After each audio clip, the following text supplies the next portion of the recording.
একটা ধরনের একটা ক্যান্ডিডেটের যখন এজেন্ট থাকে ও ইলেকশন কন্ডাক্ট রুলস জানে না, কীভাবে ইলেকশন পরিচালনা করতে হয়, কী কী নিয়ম নীতি জানে না। একটা পার্টির কর্মী বা একজন ক্যান্ডিডেটের পরিচিত বা কর্মী তাকে এজেন্ট হিসেবে নিয়োগ করে দিল, সে আইন কানুন কিছু জানে। তাদের যদি একটা ট্রেনিংয়ের একটা ব্যবস্থা করতে পারতাম, যে অবজারভার পলিসিগুলো আমরা রিভাইজ করতেছি, ফরেনটা বোধহয় রিভাইজ করা লাগবে না, আমার ডোমেস্টিক পলিসিটা একটু রিভাইজ করতে হবে।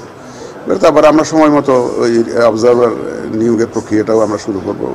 ওই যে অ্যাপ্লিকেশন ইনভাইট করা অবজারভার নিয়োগের জন্য, সেটা আমরা করবো, যথাসময়ে করবো আর কি। মোটামুটি আমরা ওই যেহেতু একটা টাইম লাইন আছে আর্লিয়েস্ট ইন ডিসেম্বর, সেটাকে মাথায় রেখে আমাদের প্রস্তুতি আমরা যাতে নিয়ে যাচ্ছি, যাতে ডিসেম্বরে ইলেকশন হলে তো অক্টোবরে শিডিউল ঘোষণা করতে হবে।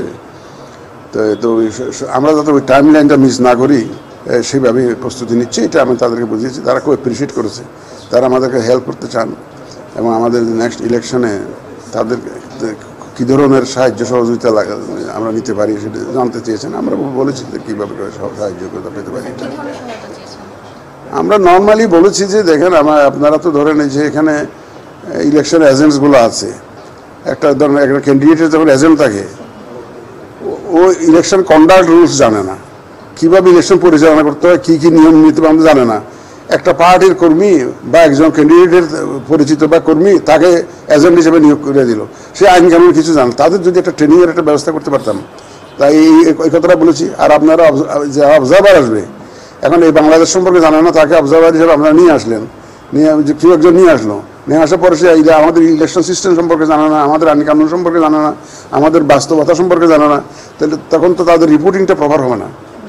কারণ অবজারভার তো দিয়ে আমরা তাদের একটা ইলেকশন সম্পর্কে রিপোর্টিং করার জন্য, তো যদি তাদের যে আইন কানুন নিয়ম কানুন সম্বন্ধে যে ধারণা না থাকে, তো আমরা তাদেরকে অনুরোধ করেছি প্রি পুলিং একটা ট্রেনিং, পুলিং ডেতে কী কাজকর্ম করা যায়, অবজারভারের দায়িত্ব কী সে সম্পর্কে ট্রেনিং, তারপর পোস্ট পোল যে বুথের পরে দিয়ে তাদের কী ধরনের দায়িত্ব থাকতে পারে ইত্যাদি সম্পর্কে তাদেরকে একটা ট্রেনিংয়ের ব্যবস্থা করার জন্য বলেছি।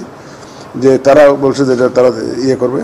আর ডিফিডের সহায়তায় তো ওই যে আইএফএস এখানে কাজ করছে, আমাদের অলরেডি ট্রেনিংও একটা করেছে। যাই হোক, বিভিন্ন সহায়তা কীভাবে করতে পারে এগুলো নিয়ে আলোচনা হয়েছে। তারা স্যাটিসফাইড, আমাদের প্রোগ্রেস নিয়ে তারা স্যাটিসফাইড। না, স্থানীয় সরকার নির্বাচন নিয়ে কোনো কথা হয়নি। আমরা বলছি যে এই ধরনের একটা আমরা চিন্তা করছি, এই ধরনটা আমাদের চিন্তার মধ্যে আছে। তো যদি if you can help us, it will be welcome, সেটা বলেছি আর কি। স্যার, আপনি তো যে ডিসেম্বর ধরে আগাচ্ছেন বলছেন, আজকে আবার আমরা যতটুকু জানতে পারছি যে নতুন রাজনৈতিক দলের নিবন্ধনের আবেদন একটা বিজ্ঞপ্তি জারি হওয়ার কথা, তাহলে কি স্যার বলতে পারছি আমরা নির্বাচনী ট্রেনে উঠে গেলাম? স্যার, নির্বাচনের ট্রেনে তো আমাদের